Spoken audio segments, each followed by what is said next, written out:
A peptic ulcer is a sore that develops in the lining of the lower part of your esophagus or various parts of your stomach or small intestine.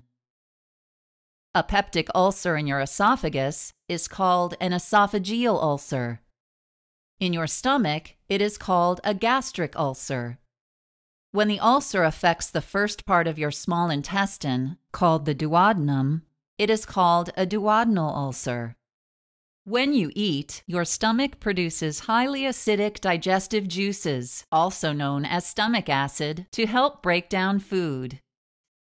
Then, the food passes into your duodenum for further digestion and subsequent absorption into the bloodstream.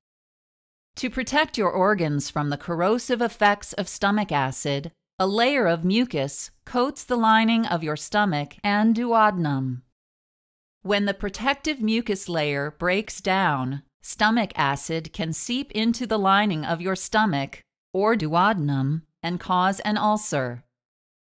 Most peptic ulcers are caused by the bacteria Helicobacter pylori, also known as H. pylori. Scientists think these bacteria may enter your body through contaminated food or water, or through close contact with an infected person. Once inside your body, they lodge in the mucus layer of your stomach or duodenum. As the bacteria grow, they damage the mucus layer, allowing stomach acid to reach the stomach or duodenal lining. Together, the bacteria and stomach acid cause an ulcer.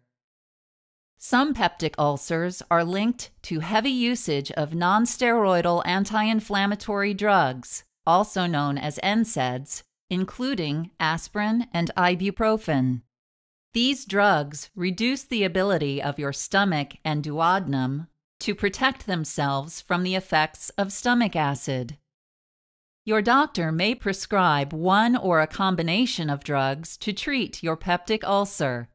If H. pylori is the cause of your ulcer, you will take antibiotics to kill the bacteria. If your ulcer is due to non-steroidal anti-inflammatory drugs, your doctor will recommend you stop or limit your use of these drugs. For a gastric ulcer, you may be given a proton pump inhibitor, also known as a PPI, to decrease acid production in your stomach. For a duodenal ulcer, you may be given a histamine type 2 receptor antagonist, commonly known as an H2 blocker, to reduce the amount of acid secreted in your stomach. In addition, your doctor may recommend medications to coat and protect the lining of your stomach and duodenum until the ulcer has healed. These include sucralfate, misoprostol, and bismuth subsalicylate, commonly known as Pepto-Bismol.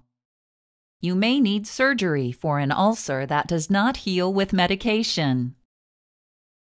Or you may need surgery for an ulcer that goes away with treatment, then comes back. You may need an operation for an ulcer that bleeds. If your ulcer breaks through or perforates the wall of your stomach or duodenum, you may need surgery to repair the damage. You may also need surgery for an ulcer that blocks food from moving out of your stomach. If you have one or more of these complications, your doctor may recommend one of the following 3 surgical procedures: a vagotomy, an antrectomy, or a pyloroplasty. In a vagotomy, your surgeon will cut part of your vagus nerve. Through this nerve, your brain tells your stomach to release acid. After your surgeon cuts the nerve, your stomach will secrete less acid. In an antrectomy, your surgeon will remove the lower part of your stomach, which is called the antrum. The antrum signals your stomach to release acid. Once it is removed, your stomach releases less acid. If your ulcer is blocking the exit of food from your stomach, your surgeon may perform a pyloroplasty. During this procedure, your surgeon will widen the pylorus, which is the opening between your stomach and duodenum, allowing food to pass through more easily. While your ulcer heals, you should avoid alcohol and cigarettes, as they can slow the healing process and may make your ulcer worse. A few weeks after treatment, your doctor may perform an endoscopy, which is a procedure to look inside your upper digestive tract to be sure your ulcer has healed.